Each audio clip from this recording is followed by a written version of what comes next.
Tem pergunta na Bíblia que parece que a resposta é óbvia, mas, na verdade, não é tão óbvia assim. Hoje, nós vamos falar de mais uma pessoa que se encontrou com Jesus e teve a sua vida resgatada. Se ajeita na cadeira, prepara o seu café e vamos embora, que hoje é dia de parola. Os Paroleiros, todas as terças, quintas e sábados, uma nova roda de conversa bíblica e simples. Vambora, que hoje é dia de parola.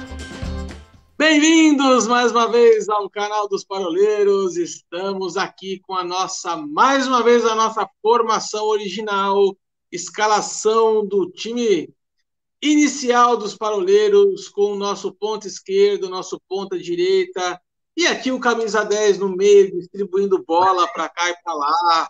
Aquele trio sensacional que você já está acostumado, afinal de contas, parola de número 106, a terceira dentro do novo tema Resgatados por Cristo.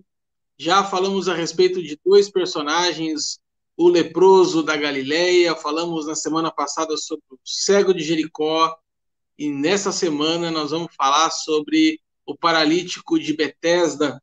Aliás, uma passagem belíssima, e eu tenho certeza que vai dar uma conversa hoje sensacional.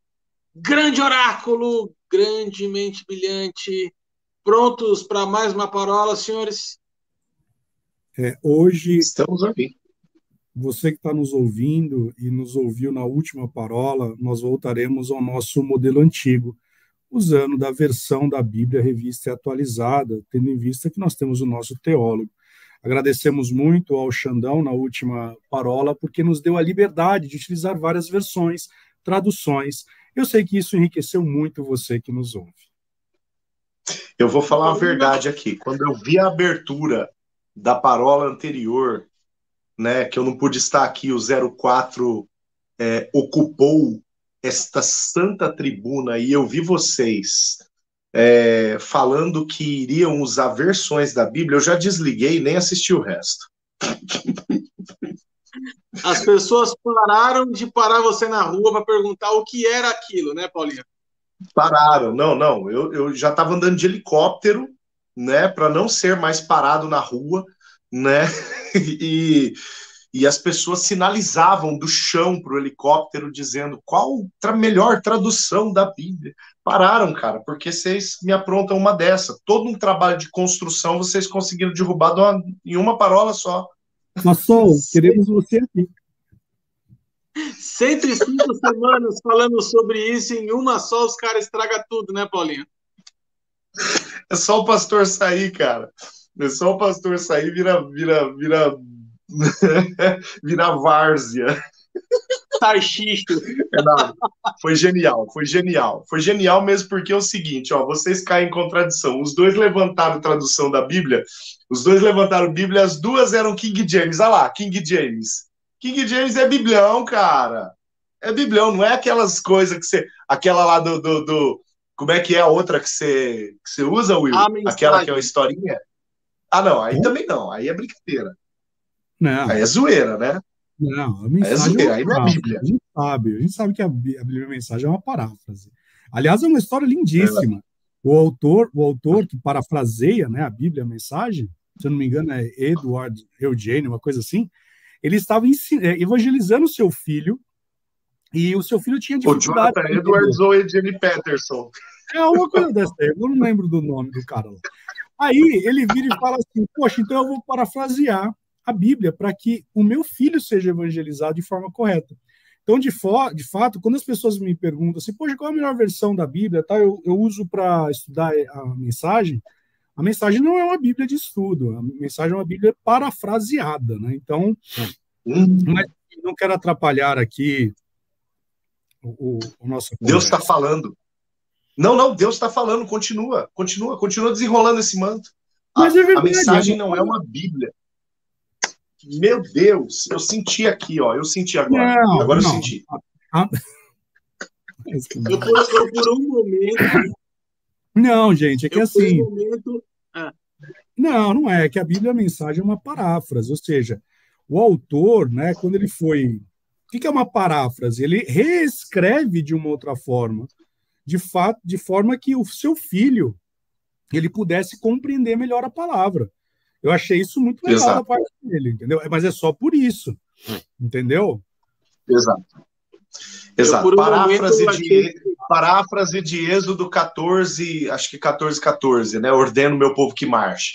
Paráfrase. Corre, negada! É desse jeito, corre negada. Na verdade, a Bíblia, a mensagem nesse texto em português é vai Corinthians. Vai, Corinthians. Partiu o povo. Eu, por um momento, eu achei que o Ilcim ia citar aquele autor de sempre, que ele cita toda a parola. Eu achei que ele tinha escrito a sua Bíblia Mensagem também, porque toda semana o Ilcim cita aquele mesmo autor. Acho que o mesmo cara escreve todos os livros que ele lê, cara, não é possível. Kenneth Reagan. Irmão Reagan. Não. É o que você fala que, assim, que as pessoas acreditam que elas vão ser salvas, mas não acreditam que vão ser curadas. Ah, T.L. Osborne. Toda semana você cita esse cara. Muito legal. Recomendo que é patrocínio já. Recomendo que... Não, se ele estivesse vivo, faria, mas o ministério dele continua. Mas eu recomendo que você leia o livro dele. Fantástico o livro dele. Seria um ótimo 05. Seria mesmo, viu? Porque, olha, o cara era top, hein? Meninos, vamos avançar aqui na parola para a gente não perder muito esse primeiro bloco de tempo aqui. Então, nós vamos falar sobre o paralítico do tanque de Betesda. É uma passagem que está citada lá no Evangelho de João, capítulo 5, versículos de 1 a 9. E para a gente ser fiel ao que a gente fez nas 2 semanas anteriores, eu vou ler esse trecho só para o pessoal que está acompanhando a gente ter uma ideia da história como um todo, tá? Então, rapidamente, vamos lá. João 5, versículo 1. Passadas essas coisas, havia uma festa dos judeus e Jesus subiu para Jerusalém. Ora, existe ali, junto à porta das ovelhas, um tanque, chamado em hebraico Betesda, o qual tem 5 pavilhões. Nesses jazia uma multidão de enfermos, cegos, coxos, paralíticos, esperando que a água se movesse, porquanto um anjo descia em certo tempo, agitando-a. E o primeiro que entrava no tanque, uma vez agitada a água, sarava de qualquer doença que tivesse. Estava ali um homem enfermo, havia 38 anos. Jesus, vendo-o deitado e sabendo que estava assim há tanto tempo, perguntou-lhe: queres ser curado? Respondeu-lhe o enfermo: Senhor, não tem ninguém que me ponha no tanque quando a água é agitada, pois enquanto eu vou, desce outro antes de mim. Então lhe disse Jesus: levanta-te, toma o teu leito e anda. E imediatamente o homem se viu curado, e tomando o leito, pôs-se a andar, e aquele dia era sábado. Esse texto aqui é um texto que ele é riquíssimo em informações, e tem uma série de pontos aqui que eu tenho certeza que nós vamos falar a respeito de muitos deles. Mas, a exemplo que nós fizemos nas paródias anteriores, nós vamos nos ater nesse primeiro bloco ao personagem do paralítico, ao contexto de vida dele, quais são os desdobramentos do estilo de vida que ele tinha, né? Então, nós temos aqui um homem, eu não sei se vocês assistiram já o The Chosen. Não. Não, o Paulinho não vai assistir porque ele vai começar a fazer as suas críticas e dizendo que isso não refere. Vai começar assim, né? Deixa aí. Eu gostei muito da forma como o paralítico tanque de Betesda é mostrado nessa série, né? Ele mostra um homem que ele andava e teve um acidente quando era criança, enfim, ele passou a se tornar alguém que não andava. E aí, assim, a gente sabe que pessoas dessa forma eram pessoas que, a exemplo do leproso e a exemplo do cego, eram pessoas que acabavam se tornando excluídas do seu convívio social, impedidas de trabalhar, de serem produtivos, se tornavam praticamente pedintes, né? Mas o que me chama a atenção nesse texto, meninos, é o fato desse homem estar há 38 anos fazendo as mesmas coisas. E aí eu paro para a gente pensar junto e falar assim, você se imaginou durante 38 anos você acordando de manhã, se arrastando até um certo lugar, onde você encontra outras pessoas igualmente necessitadas de um milagre. Aí eu vou trazer à memória uma ilustração que o Paulinho trouxe na primeira parola, quando a gente falou do leproso, né? Da antessala do pronto-socorro de Jerusalém, né? Porque é assim que parecia a imagem.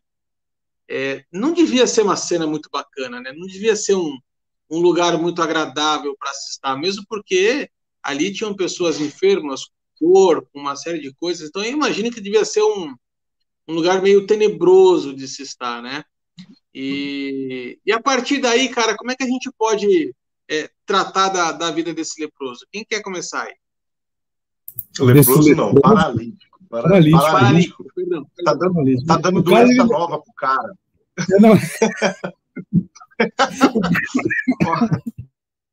O Arthur, mas deixa eu dar aqui uma informação interessante.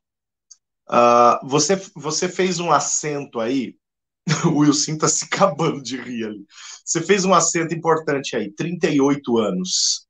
Sabe qual era a média de expectativa de vida das pessoas nessa época, do século I, ali da Palestina? A expectativa de vida era de 35 anos. Então, quando a gente fala de um cara que há 38 anos está nesta condição, nós estamos falando de um cara que já passou da média de expectativa de vida. Eu acho que a frase que eu vou falar aqui agora pode até mudar os rumos do bate-papo nosso, mas eu não posso segurar isso. A impressão que dá é que Deus permitiu que esse cara ficasse ali só esperando Jesus passar, né?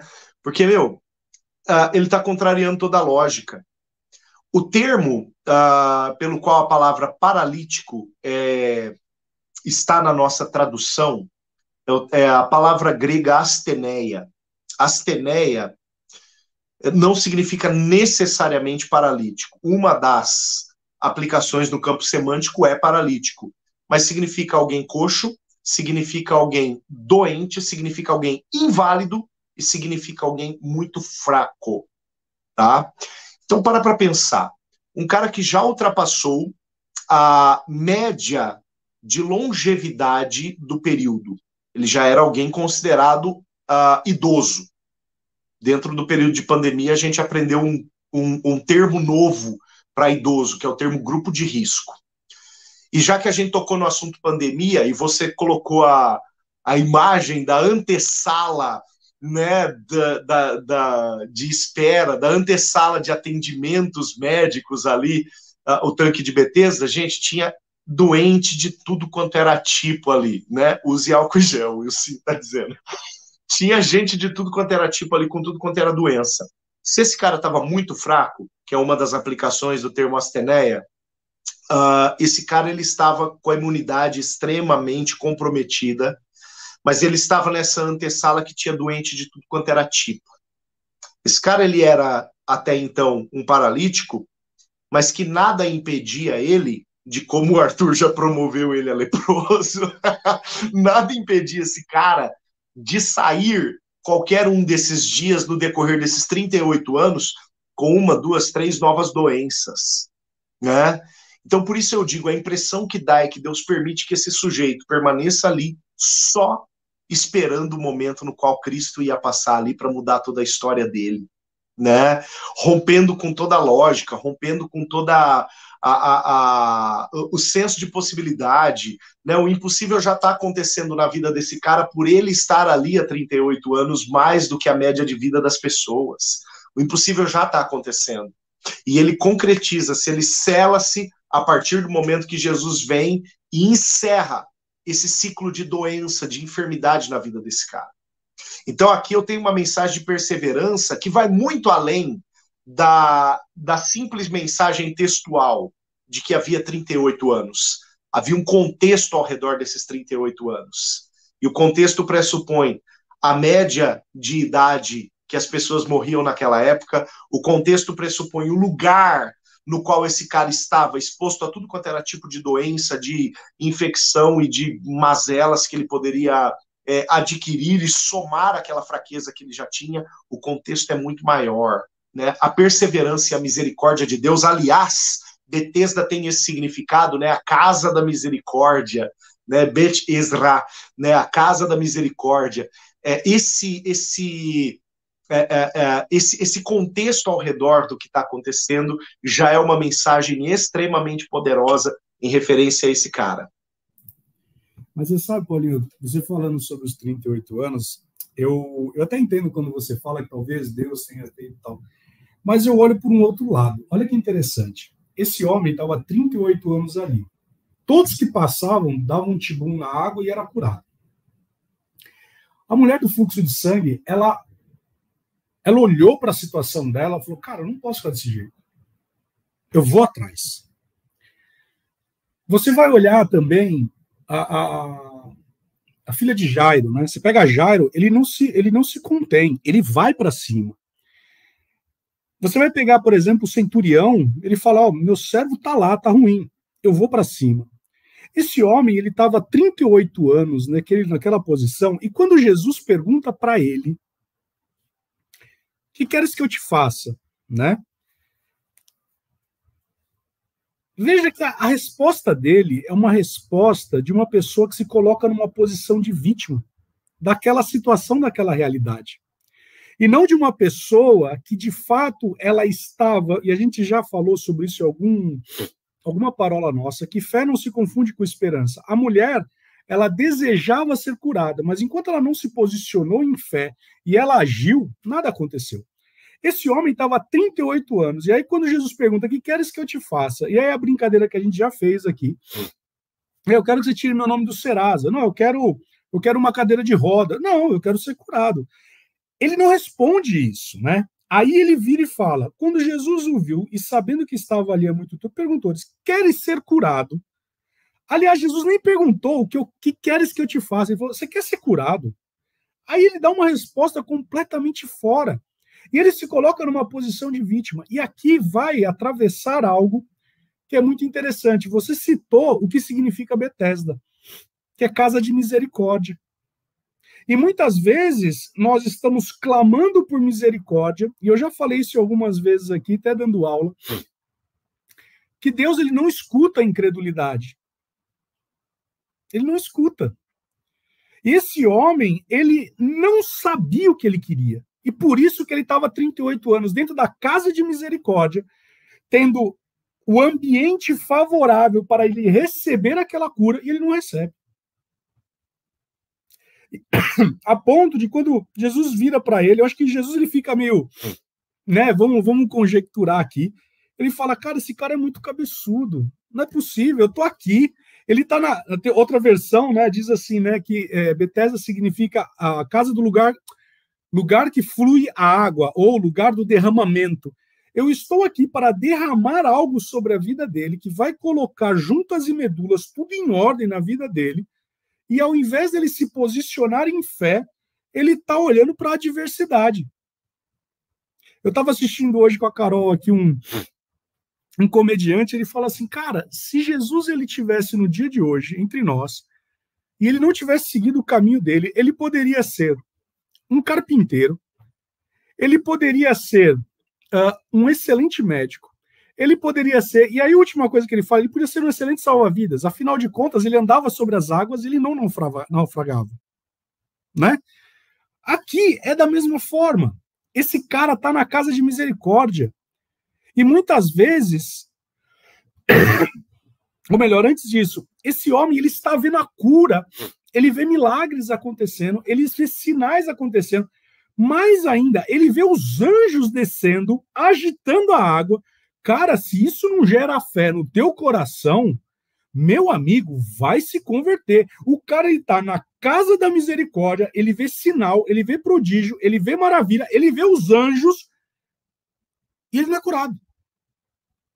E aí é como se Deus, e aí, por favor, me entenda bem do jeito que eu vou falar, ele perde a sua estribeira, ele desce e ele fala, cara, mas esse cara é muito cabeçudo, eu vou curar ele agora ali para ele entender como funciona a coisa.